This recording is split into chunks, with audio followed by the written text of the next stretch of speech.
On airs live. All right. Happy Friday, everybody. Today is August 15th. You're hanging out with my community manager, the community built by, for, and managed by community managers.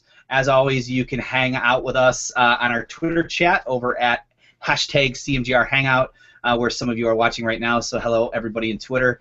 If you love what you're seeing today, and maybe you're seeing it a couple weeks later, a month later, a year later, but you have this great idea of a topic you would love for us to cover, please head over to our website at mycmgr.com. There's a button that says participate. You click that, fill out a form, and it's your fabulous ideas and friends that keep this show going every Friday. So what are we talking about today? Well, we've talked about travel and hospitality. We've talked about like the recipe for an engaged food community, although I think that episode was about 5 minutes because of technical difficulties. But what we really wanted to talk about today is what do all these things mean for you if your community is in a different vertical? And so today we have some people from different representing some different restaurant communities. And we want to talk about how real-time engagement can convert into store sales and stellar brand advocates. So we're going to start with Tim. And Tim, just introduce yourself. Probably a lot of people know who you are, but we're doing a couple things. You introduce yourself. You're going to basically talk about what restaurants or food brands you represent, and then also what's your favorite food. And it doesn't have to be a signature item. But just want to learn about what everybody's favorite food is. So, awesome. Hey, Tim, welcome to the show. Hey, thanks for having me, Brew. I guess you said many of people know me because I founded my community manager several years ago, and not a regular anymore, but love to come in and help out every once in a while and see so many friends here. So I don't actually work for any restaurant brands, but I do work with a lot of restaurants because I help manage the No Kid Hungry account, and we have a big promo called Dine Out, which obviously interacts with a lot of restaurants. So that is my involvement here. So I'm actually looking forward to learning probably as much or giving a little bit different perspective than many of the panelists here. My favorite food, I would have to say, many people know I'm a pescatarian, which is vegetarian that eats fish. I would say still my favorite food is a burrito, just a bean burrito now instead of a beef or chicken burrito. Hey everyone, I'm Sherry, and I co-produce CMGR Hangout here with Brew, as well as the community and user experience at Rebellion Media. I used to work at McDonald's. I've definitely never worked for a brand restaurant, though.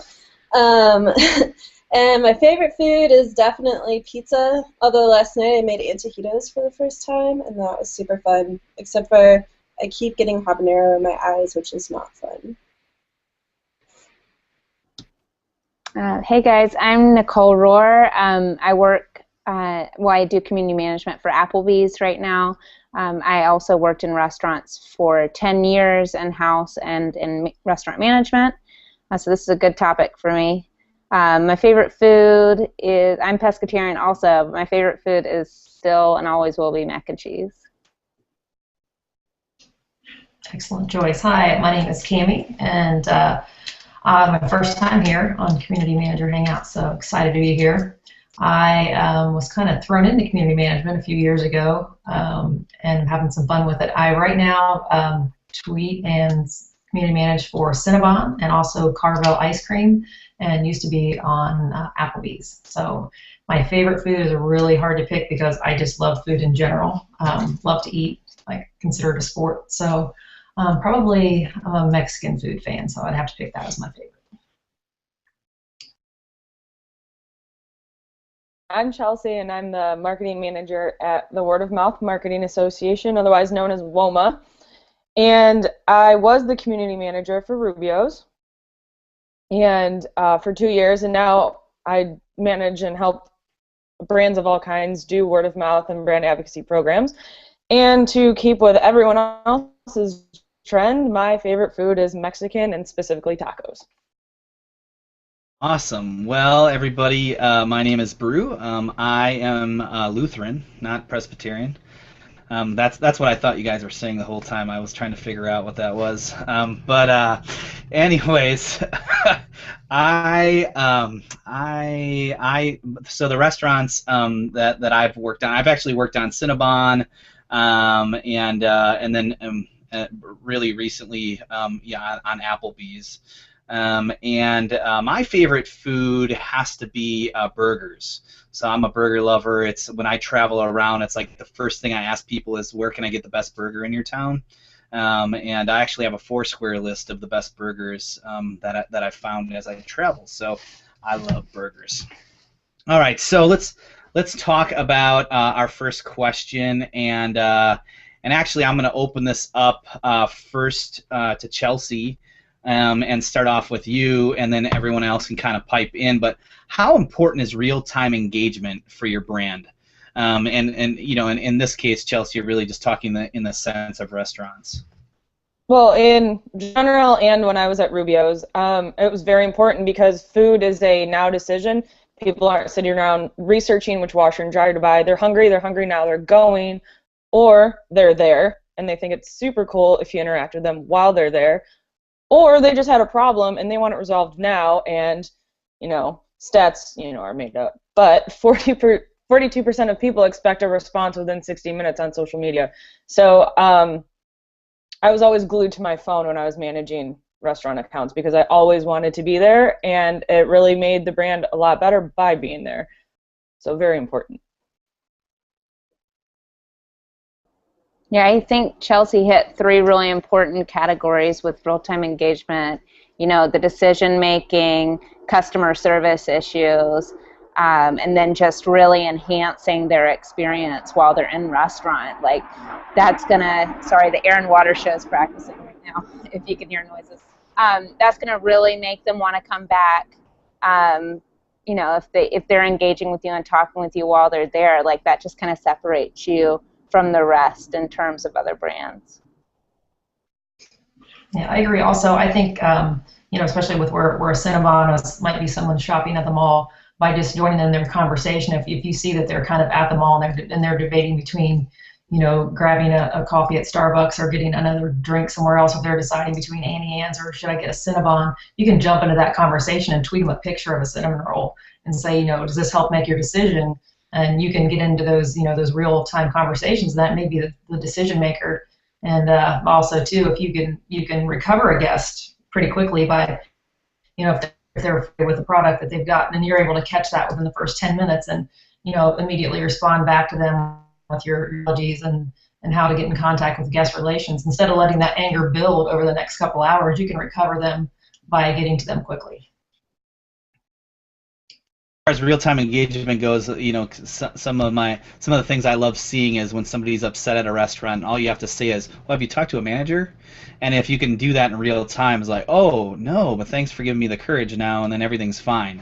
But yeah, I think, you know, with a lot of brands, real time is really important, but especially restaurants seem to be super important. Tim, do you have anything to add? Well, you know, I was more of a question to kind of build on this because everybody seems to think the same thing, and I know the question was framed around real-time engagement, but I guess you know, as a consumer, I can always say that yes, that's particularly important, but I also understand, and in some of the people I've talked to in the past, just how important, like, not every conversation has to be real time, right? I mean, there's other conversations that are just as important to respond to, but they don't have to be that real time, that can be just as impactful. And so I just wanted to bring that to light because I don't want everybody to think that real-time engagement is the only thing you have to do when you're engaging as a restaurant brand. But it also brings up another question I have is, like, you know, if it's real-time engagement, you know, if your restaurant's only open from, you know, noon to 10 p.m., do you really need real-time engagement at 8 o'clock in the morning or at 2 a.m.? I think you bring up a good point, and you know, there's definitely opportunities because especially when I consider Twitter.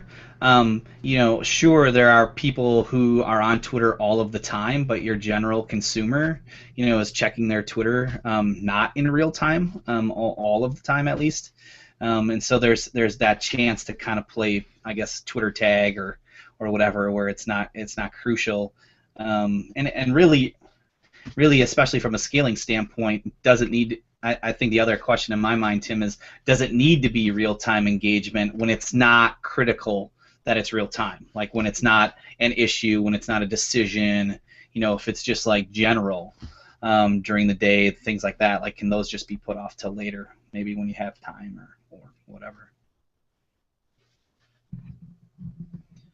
All right, well, let's jump into question 2, which is, do you guys think it's better to have multiple accounts for like one per location with restaurants, or should you just worry about like one location for the brand? What are your thoughts on that? I had one for all locations, and I'm a little bit of a control freak, so that worked out perfectly for me. Grammar, spelling, errors, keep things consistent. We focused on local store things through email and specific events on Facebook and targeting, but just one. Yeah, I have to agree with Chelsea on that one because I'm a little bit of a control freak myself. So I like that, you don't necessarily know how all the other locations are going to respond, or if they're, basically they're going to be tweeting, like if they have a problem with Cinnabon or they want to talk to Cinnabon, they're just going to tweet to Cinnabon. They're not going to know that there's other locations that they can be chatting with. And then also you're not for sure that they're going to be following the same protocols that we would be following. So it'd be very hard with as many franchises, especially as a lot of locations have, to be able, to really have the guidelines set. And I think it's myself personally, I think it's better to have one. I kind of find that generally to be true, but then when you consider like checking in on Facebook and Swarm or even Yelp or sites like that where people are, really using like that location that's right there, I think that having those types of accounts can really serve a purpose. Like for Applebee's, we do have one national brand page on Facebook, but then all of our franchises have their own local pages, and I think that does serve their purposes. But in general, Kami's right. Like if somebody has a problem and they go on Twitter, they're going to tag at Applebee's. They're not going to be looking for that specific location. One is maybe the more important question here, not like how many accounts you have, but how well like the main account communicates with the store level if you have multiple locations, because I've seen that become an issue, and I'm amazed at some of the brands that I've worked with, and some of them have been here. I mean, Cinnabon, some aren't on here that that I've seen, that I've interacted with, and then some just regional ones where they cover like a series of restaurants across a couple different states. But when you communicate with that person, they can help me with the issue I'm having right at the one I'm at. And so I mean, to me the question isn't as much as whether you should have one or multiple accounts, but rather how well is the communication from one to many. Is that fair with you guys that are working on these brands? I would say that's your like utopia, right? If every location would have its own Twitter account, but not have to deal with the strategy of like listening and like really just thought about at mentions. And I think, and I can't remember a brand, which brand this was, but I recall at one point like complaining about something, and the big brand basically kind of like CC'd in the local location for me, who then sort of, actually I think it might have been Adobe, where it was like a certain Adobe product then started talking to me or something like that. But I kind of like that as a consumer, because they could deal with me directly and not. We all know as community managers, you can't know everything and have access to thousands of locations and everything else. So I think from a scale standpoint, you make a great point, Tim. Yeah, I've had the same situation where like the parent company directed me to like the product account, or even vice versa if it was actually more of a thing for the parent.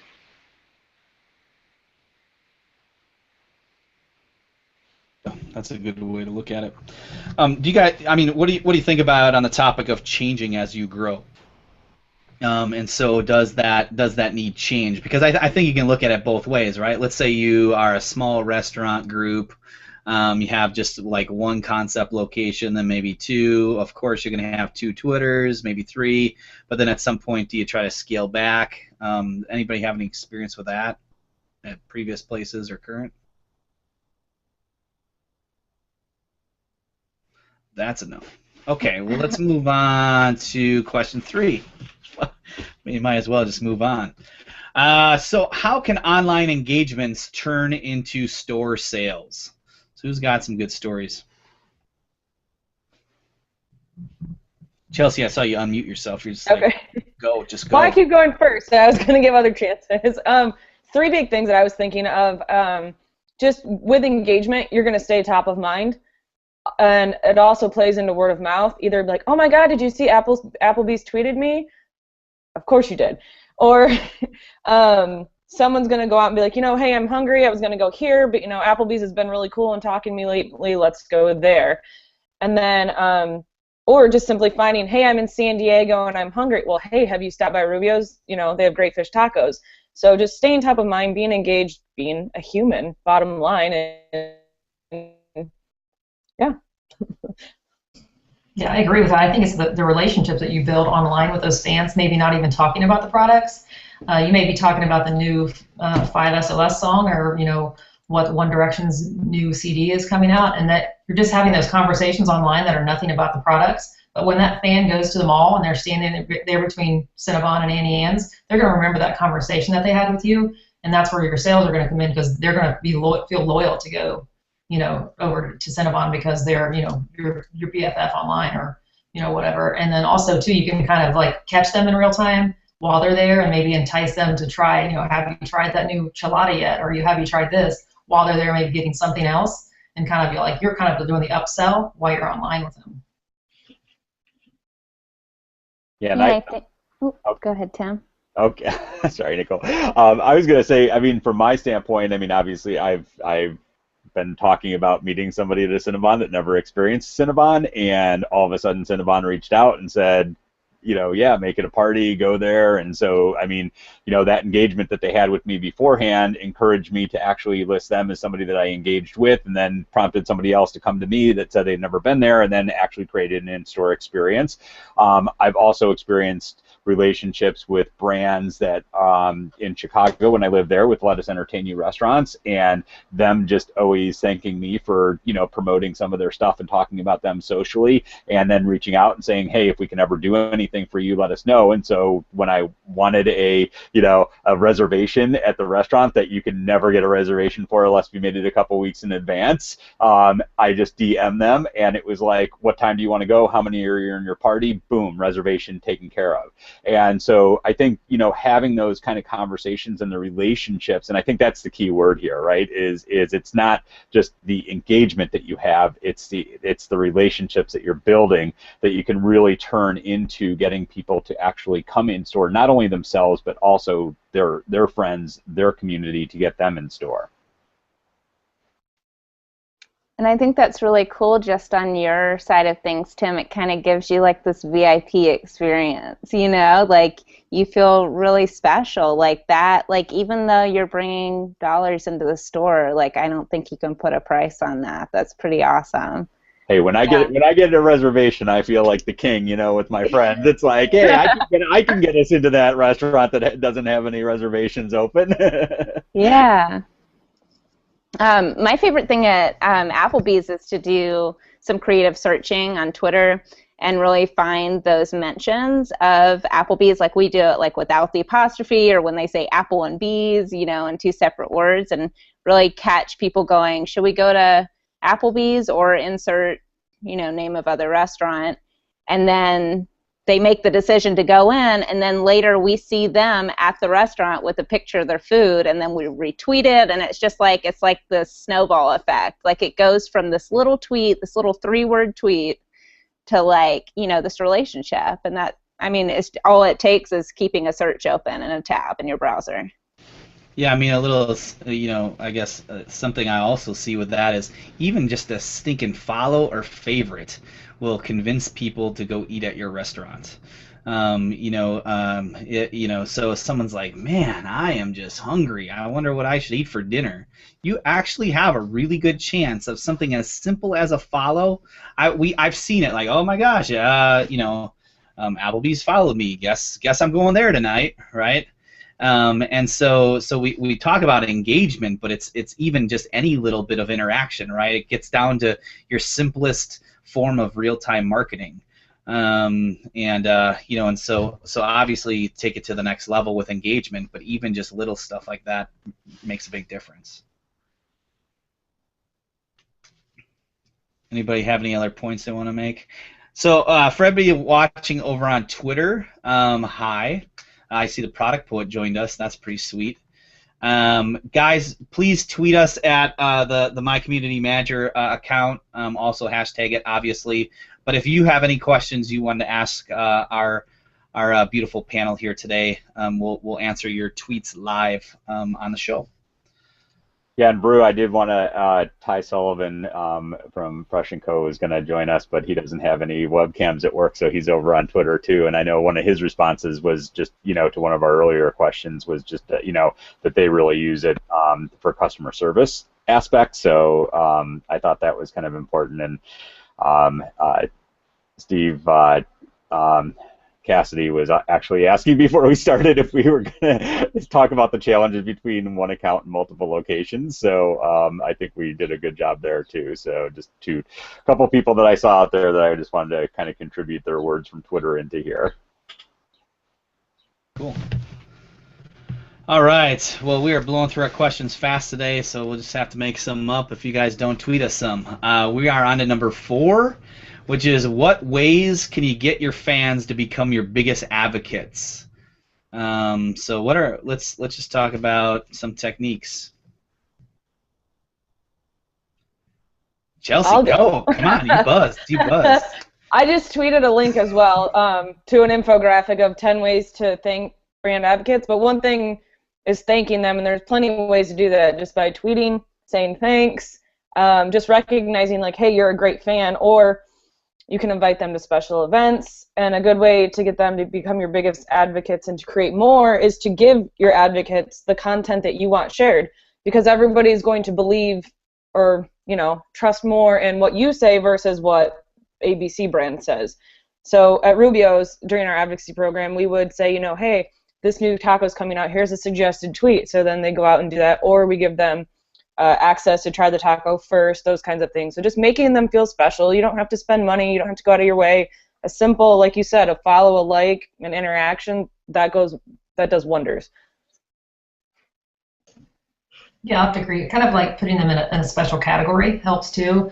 Like we have what we call Bombassadors, or we just have like our Bomb Besties. So we'll look at our Bombassadors and kind of put them in a special group on Twitter, and they get excited just to see themselves that they're in that special group. But we kind of ask them, what do you think about this? Or sometimes we do a you write the tweet kind of thing.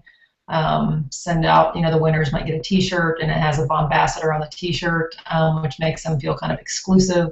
And then, anytime somebody's exclusive to something, then their friends kind of want to know, how can I be a part of that? So just making them feel really important and looking to them for, like, sometimes we'll just tweet out, like, we're having some marketing planning, what would you like to see? And kind of taking their input and making them feel like they're important, because, they really are.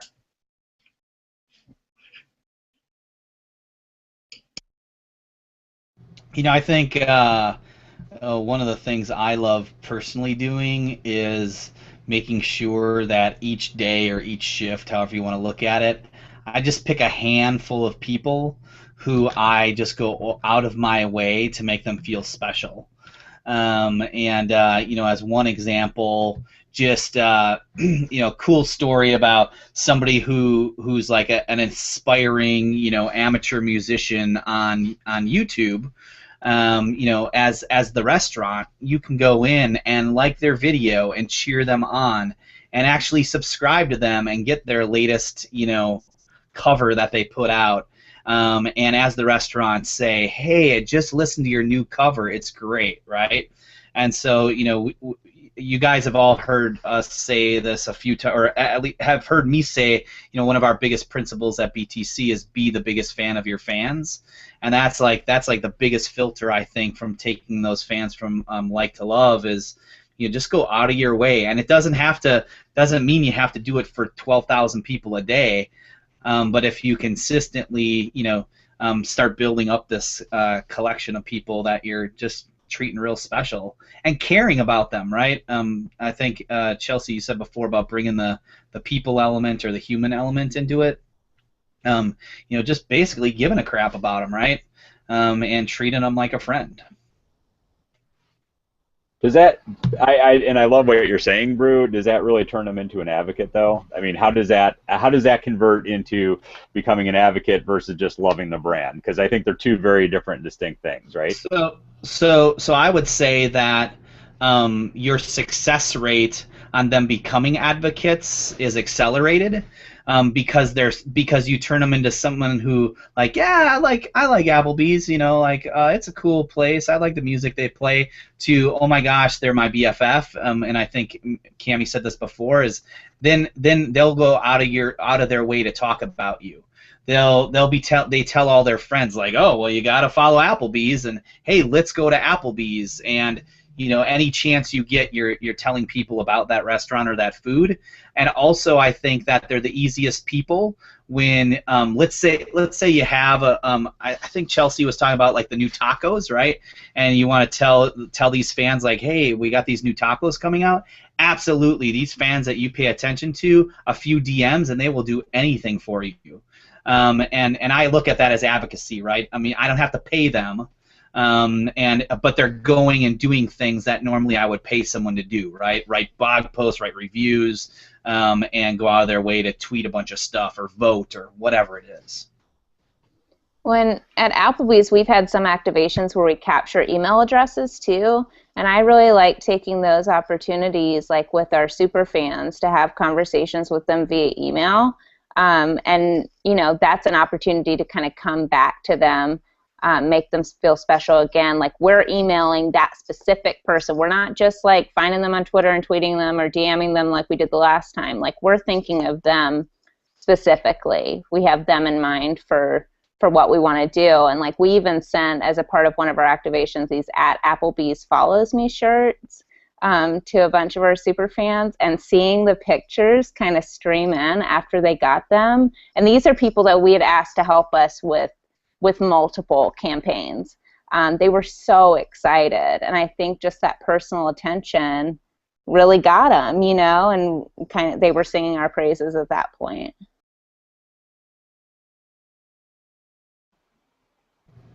Does anybody use any? I mean, I use this, but not with restaurants. So I'm just kind of curious, because I always say that the advocates are the ones that I don't spend 100% of my time there, but obviously quite a bit. So how do you kind of collect that information, or give them a place to go to, so that they kind of feel like they have that exclusivity of being an advocate versus anybody else? And I know a T-shirt's one way of doing that, but is there any type of platforms or groups or places that you guys kind of make them feel like they're special and exclusive?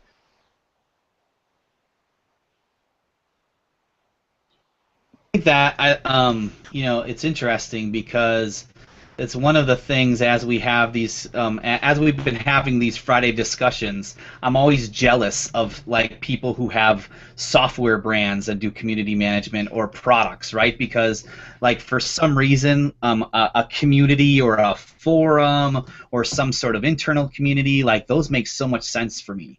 But I don't know a lot of restaurant brands that try to fold their fans into like a hit, kind of like a closed community. But it's definitely something to consider. Is that because it's so localized, do you think? I don't know. I don't know. I mean, I think it probably makes sense if you're building out a pretty hardcore advocacy or influencer or whatever you want to call it program, like super fans. But I think I don't know, but I just don't see. I don't know that I see myself, because I think restaurants already have these concepts of loyalty, right? Like, oh, they got loyalty programs, perks, rewards, whatever you call them, right? Like they're all doing that offline, and so I think, other brands that want to kind of have these closed communities, they're trying to use that to keep their consumer captured in a closed environment, where restaurants maybe are already doing it. Maybe that's why you don't see it. I don't know. When I think as community managers too, you kind of have a gauge on who your super fans are. I like the idea of creating this kind of influencer closed network. I don't know how that would work for restaurants, like kind of like Bruce said, but I like the idea. We use Twitter lists a lot too to kind of give them a nod. You know, like we might have a list that says super fans, and somebody that comes back to us over and over again, we add them to that list. Not only are they seeing that they're a super fan, you know, that we added them to that list, but then we kind of have a resource to go back to when we want to activate something. Yeah, I agree with that too. I talked about, our Bombassador list, and we have those fans that tweet us and say, how can I get in basically into the club? And so we'll ask them two things, like, do you love Cinnabon, and do you live near a Cinnabon bakery? If the answer is yes to those, we put them on that Twitter list of Bombassadors. If not, if they just love us and they don't live close to a bakery, we put them in our Bon Bestie list. But we know if we're going to test a new product, or we want them to go try something or give us their feedback on it, or something like that, we can go to that list and know that we have super fans that live close to a bakery, and we can use them as a resource.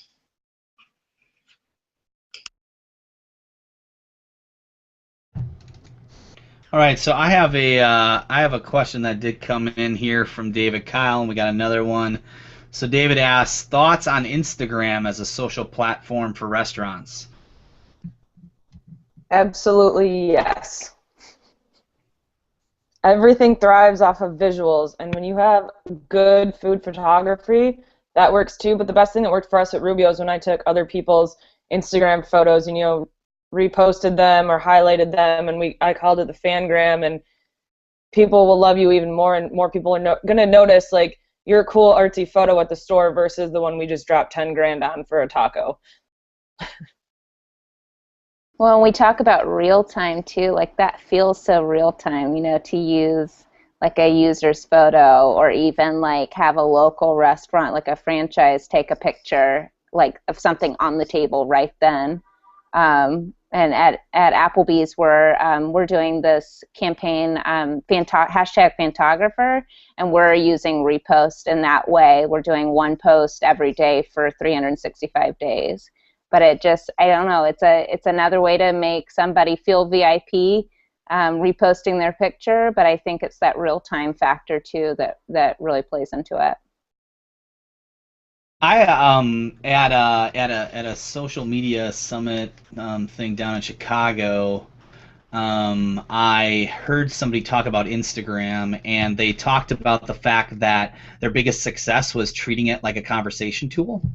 And I think that absolutely that's the one thing a lot of people are missing out on, is that conversations are happening on Instagram.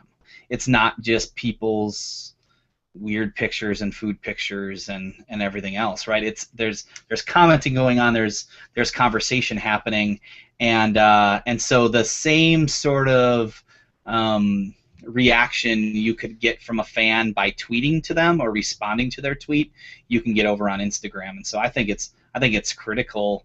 Not only does it help show how beautiful your food is as a restaurant, but I think it's just a great place to pick up new fans and talk to new consumers.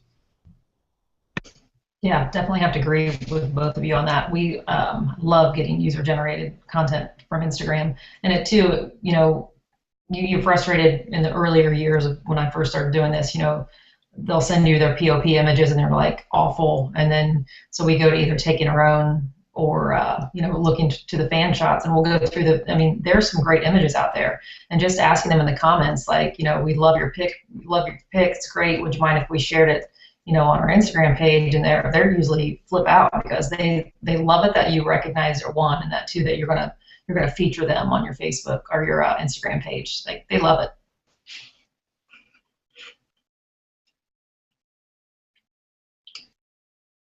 Well, let's roll to a next question here. This is from Ty Sullivan. Hey, Ty. Here's a question. What do you find to be your biggest SM, that's probably social media, outlets, interaction or number-wise? Twitter, Facebook, or Instagram?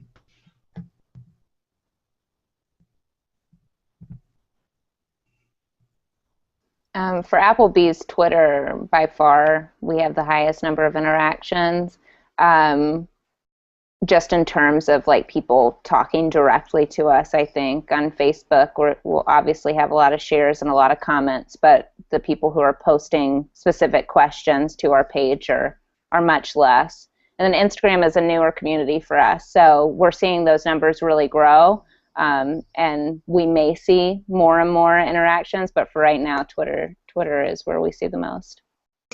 Yeah, same with Cinnabon and Cargill. Both Twitter is definitely on a community manager shift. We're basically spending probably 60 to 70% of our time on Twitter, another 25% or so being on Instagram, which Instagram is really growing, but definitely the conversation and the interactions are way higher on Twitter, and then minimal being on Facebook right now. So yeah, Twitter's the place to be.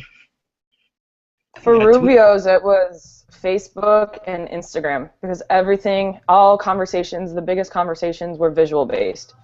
So on Twitter, back in the day when I was there, it wasn't that big, but anytime we had a photo of anything, it sparked so many conversations. So it's interesting to hear that maybe it's not that way anymore. Yeah, Chelsea, I think that at least this is what I've seen over the last, let's say, 2 years, is that Facebook has just become more and more, and they're doing it to themselves, I think, but it's just the way they've changed that platform for brands. It's not as much of an engagement place anymore, and there's just so much, because most social resources are limited, you have to always follow what's working best, and just Twitter and Instagram, it's easier to talk to people there. As a brand, you can't go creep on other people's profiles. You got to wait for them to come to you. You can only reach like 1 out of every 1 million fans unless you pay them a lot of money. So I think that's, and then people only post to your wall if they have problems. So anyways. So what you're saying, Brew, is go where the stalking's easy and free, right? Yes. Somebody please tweet that. Go where the stalking is easy and free. Words to live by. My community manager. All right, so let's jump over to our next question. This is from Tina, and Tina asks, how long does it take to cultivate superfans, and how much importance do you place on this?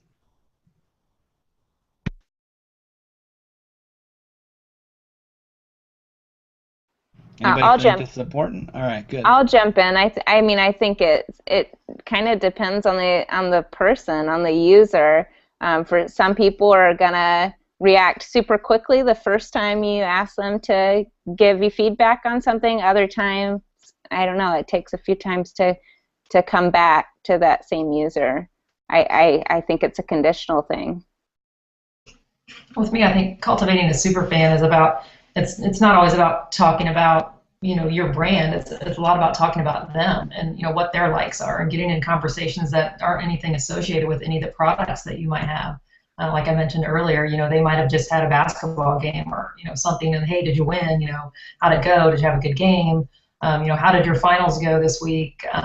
Just kind of joining in those conversations or remembering little things about them that are outside of the brand and the products that you're trying to push and build. That's how you're able to build and cultivate that relationship. A bit of a follow-up to that question. Michael asked, well, this is interesting. How do you characterize a super fan?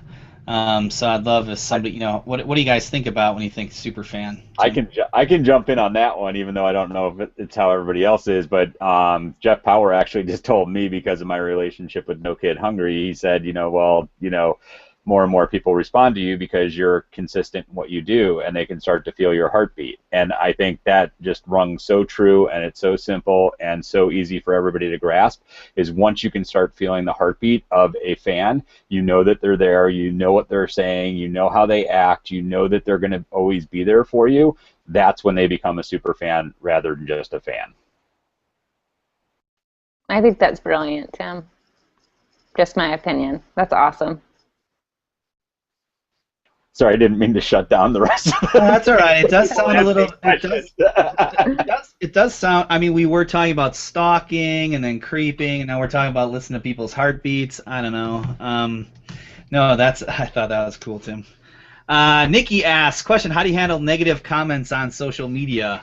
How do you turn them around to think positively? Anybody got a good solution for handling negativity?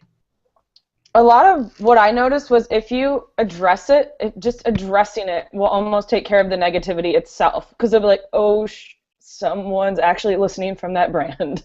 So, you had a bad burrito. Well, did you tell the manager? No. Did you email customer service? No. So how do you want things to get better? Oh, well, you tweeting and saying you care is good enough. I'm like, okay, my job is done here. Well, and I think Brew mentioned at the beginning of the hangout that question, did you ask the manager? It's so important. Like, I used to be a restaurant manager, and the number of people that wouldn't say anything to my face would be like, oh yeah, the food's fine, it's great, it tastes awesome, and then they'd walk out the door and immediately post like a scathing review to Twitter or Yelp. I mean, it just happens all the time. People don't feel like it's appropriate, or they're too afraid to, or I don't know, they're afraid of the reaction maybe. But yeah, I mean, I think just recognizing that they've said something, just like what Chelsea said, is a great way to start to turn it around. Brian Fanzo, who you guys know is on our Friday Hangouts a lot, has that saying about haters gonna hate. But I would actually say that in the restaurant side of things, especially in social media and negativity, like, haters are gonna love. Like actually, those are the easiest people to turn around. I can't tell you how many times someone's just said something negative, and just as you guys have said, you're there, you start talking with them, maybe you joke around a little bit. You give them some love, like, hey, we even do things like, let's just hug this out, right? And all of a sudden now that fan or that hater has now become a lover, and will even state things like, you know what, I love you now, and hey, I'm definitely coming to your restaurant tomorrow, and so. In customer service, I remember some customer service training. They taught us, like, usually customers only remember bad experiences and then how you dealt with them, right? You can have a million good experiences, but unless they're so over the top it's ridiculous, it's not going to stand out. And so your problems are actually your best opportunities to build awesomeness. I was going to say, Brew, before social media was around, and I was learning about customer service, the only people that you ever heard from back then were the complainers, and and everybody hated them, but I always took the opposite view. I loved them because they were actually telling me something and giving me a chance to actually engage with them. Now we live in the world of social media where everybody's talking, good, bad, indifferent, so it's no different how we handle those people. It's just actually listening to them, letting them know that you're hearing them, and then treating them like another human being, like they matter and like they care. And all of a sudden, yes, you're not going to make everybody love you, but 90% of them you're going to turn around, and now all of a sudden, instead of being a complainer, they're going to be a raving fan for you. Yeah, I agree on all points. I think so too, that a lot of times they don't think that you're really listening, or they'll say something and they're like, oh, then when you answer them back or tweet back to them, they're kind of like, whoa, I didn't think that anyone was going to see that, let alone stand on itself. And I kind of like talk in the language myself and not that corporate voice. And we're very fun online, very witty, and but if it's, you can kind of tell by their tone how to talk to them, and if they tweet a bad role that they got, which doesn't happen very often, to be honest with you, we have very few guest issues. But if you tweet them back something like like, whoa, that's bad, or whoa, that's embarrassing, or something like that, and like, please contact us here, let us make it up to you, and kind of like not that corporate language, and kind of like the tone that they're talking in, I think that helps too.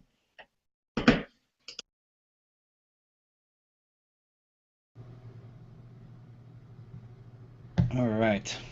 Well, I think we're going to jump into question number 5 here. How do you leverage user-generated content? UGC. I hate that term. So,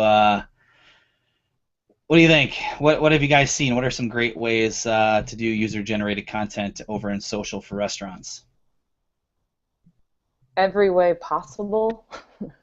we ran a contest when we had just started partnering with Stone, the beer, and we said to our advocates, and we opened it up to everyone too, and said, what's the best place in San Diego, like laws aside, you know, drinking on beaches, where's the best place in San Diego to have a fish taco and a Stone IPA? And we got things from like 5-paragraph essays to my couch, because all I need is an IPA and a fish taco.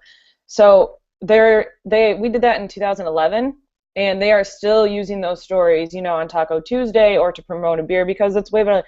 Oh, we should go grab a beer and a taco and go to XYZ versus, hey, come buy this beer, here's a stock image. So, I mean, we use it everywhere possible, on Instagram and emails and brainstorming sessions, and to even create new products.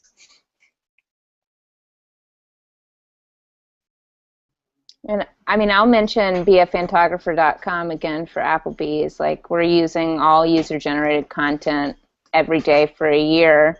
And it's kind of cool when you go to Applebee's Instagram now, and it's not those stock photos. You know, it's real pictures that people took.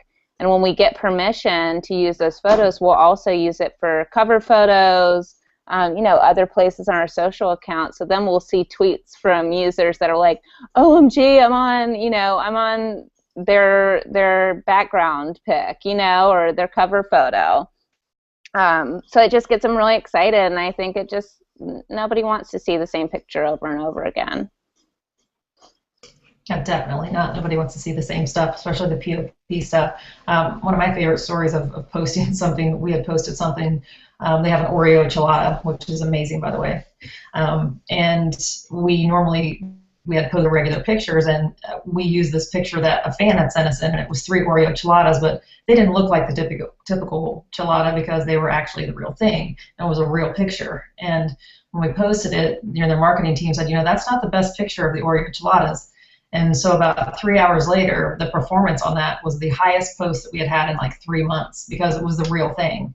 And that's what fans want to see. They want to see what they're really going to get when they go to the mall or the airport. They don't want to see a POP image. They want to see the real thing, and the real pictures are the way to go. And being able to use those fans' photos, and then you're also, you know, you're highlighting them, and they're showing their friends, like, look, you know, I'm on Cinnabon's Instagram, and it's really cool for them too. Well, in a way, a retweet kind of is user-generated content, right? And so if a fan says something like, "Oh, I just tried these great new ribs," or whatever, I mean, it's sort of like a little testimonial. I mean, they generated that content, and you're reusing it by retweeting it to your fans. So even something simple like that. Don't you prefer other people's content better than user-generated content, Brew? Yes, I like to call it collaborative content. There you go. Well, and I know, I mean, and this wasn't restaurant, but it was one of the things we did for No Kid Hungry over the 4th of July was just have a few people submit some videos and photos, and what we were able to do with that. I mean, I think one of the photos we actually used got the highest engagement rate ever on Facebook when that was shared. So, I mean, it was like, you know, yes, it was a user or community's, you know, content photo. We did a little bit of creative on it with their permission, and all of a sudden had one of the best performing posts that we've ever seen. So I definitely think that people want to see their own stuff, and they love when a brand actually promotes it. Jump into a question that just came in from Eagle-Eyed Editor. Says, best tools for monitoring after you go off to sleep. So what do you guys think about that? Like, what do you think about what happens when you sleep and people are tweeting us? What do you do with those? You guys sleep? I'd actually like to hear some answers for this question, because this gets kind of tough for brands, I think, especially if you've got a ton of volume. You know, if you've got that one big brand page. Post a page on Facebook are helpful to me because you can scroll back and it's pretty easy to see what's coming overnight. But I'd love to hear others' opinions on this. I was just going to jump in and say that I think that if you can't wake up and just scroll back a little bit and figure out what stuff you need to handle, you're probably at a point where you need a real like hardcore system or tool. And so you got to make the decision whether you're just going to say whatever. It came in last night, and sometimes you miss some things. But otherwise, a lot of your larger platforms, at least the ones that I've seen, have a way of handling this. I mean, literally tweets and Facebook comments, everything goes into a queue, and you have to mark off, that you've read that queue. And so that just means that if you go to sleep and you don't have a third shift, you wake up and there is this huge queue you have to start flowing your way through. And then, and I don't know what tool specifically, but I have seen systems where based on keywords, it'll help you kind of bucket those comments and tweets coming in. So maybe there's some certain keywords you might want to look at first. And I don't know what the names are, to be honest with you. I don't know tools offhand. Yeah, my mind's a blank. I was just impressed that you assumed that everybody has 2 shifts and they just didn't manage the third one. Oh, what? Yeah, I just meant third shift, like late night. Really, that I didn't mean like 3 shifts that way. I just meant like that late night shift where people need to go to sleep. I mean, I remember, and this is not a restaurant brand, but I remember talking to somebody out in Vegas with a hotel brand, and I mean, she just had her phone with her at all times. And then it was like, that time when she slept, the minute she woke up, that's the first thing she was doing was checking those messages coming in. But I think for most restaurants, unless you are a 24-hour establishment and have 24 hours, I don't think you have to actually be in real-time monitoring, those off hours that you're not working. It's just like anything. Any business has some kind of PR, monitoring and companies and resources to be able to be alerted if there's a major emergency that pops up. But most of the actual day-to-day, hour-to-hour stuff, I don't think needs to be handled in any type of overnight shifts, and you don't need to be alerted to it in real time if it's just a message coming in. I agree.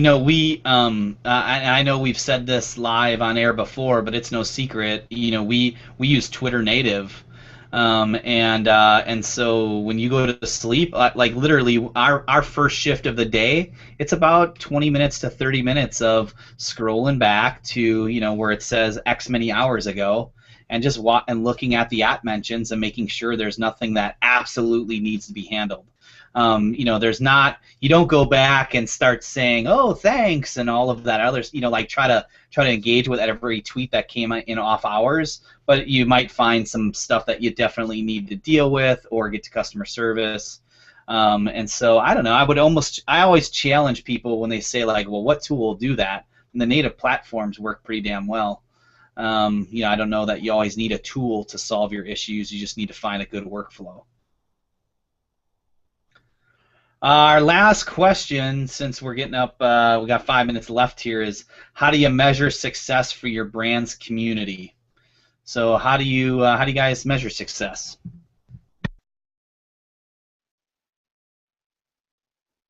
Without metrics and analytics and all that fun stuff, one of the biggest things for us at Rubio's and other brands I've worked with on their word of mouth campaigns is just the increased online word of mouth, since you can't really track offline. Engagement, and then just adding to your brand advocates, organically growing them and adding them, and the agency we used at the time could measure all of that. So yeah, there's a little bit of analytics, but really increased conversation and just more recommendations around the brand was a huge success.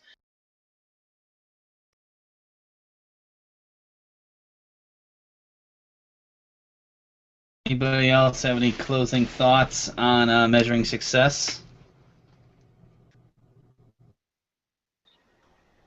Well, I can add in mine because I get to see quite a few, but I think, and I've confirmed this with the clients we work with, numbers are important to a certain amount of people. The people that the reports get passed around to beyond that like the stories. They like to see what it means, what the customers are saying, what kind of engagement that you prompted based upon, not only you responding to somebody, but the engagement that happened after that moment in time. And when you start showing that, and it correlates to the focus and the messaging that the brand is paying you to put out, that is pure gold right there. That's a good point, Tim. Yeah, storytelling is super important. Just grabbing screenshots, and it doesn't have to be like some big celebrity tweeting you. It can just be somebody making the decision to go to an Applebee's.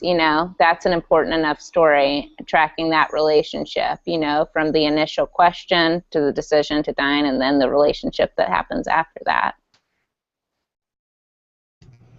I also think there's something to be said about, as far as how you measure in short bursts, right? Don't wait until, especially when it comes to analytics, don't wait until the end of the month to figure out, hey, how did I do this month, right? If analytics are something that is how your community is looked at, or the success is looked at within your brand, inside the walls, so to speak. I think you need to be looking at analytics daily, like how many app mentions did I get today, and how many new followers did I get today on Instagram, and what pace am I at engagement rates and things like that. I know recently, at analytics.twitter.com, they've overhauled that interface now, and there's all kinds of things that are showing you where you're at literally at that point in time compared to a 30-day average, and those are great things to keep an eye on. Yeah, I know on our team we have weekly goals, so you have to daily look at where you are to meet that weekly goal, or it's just not going to happen. Cool. We are out of time, but since this is the restaurant hour, and Tim actually helped organize this topic to talk a little bit about the Dine Out that's coming out. Tim, if you could take a moment Sure. to address all of the restaurant people who are sure to come and pick up some great tips, let them know about the Dine Out. I would love that. Thank you. September is Hunger Awareness Month and No Kid Hungry Month in the U.S. So No Kid Hungry has a big campaign, Dine Out for No Kid Hungry, and restaurants can sign up to participate. You just encourage your diners to make a small donation in exchange for a promotion that you set, so you can get information on that. And anybody can actually visit a participating restaurant and make a donation and get involved in just eating and having their money go to a good cause. And you just go to dineout.nokidhungry.org. I just tweeted that out. So thank you, everybody here at My Community Manager and all these restaurant community managers, for jumping in. I really appreciate it. Awesome. And Sherry, what do we got going on next week? Next week we're talking about how nonprofits can find value in communities. Awesome. And we do still need panelists, so if that's of interest to you, let us know. So if you know nonprofit people, let us know, right? We're Yep. looking for more people. Cool. All right, guys, have a great week. Have a great weekend. We'll see you next Friday. Bye.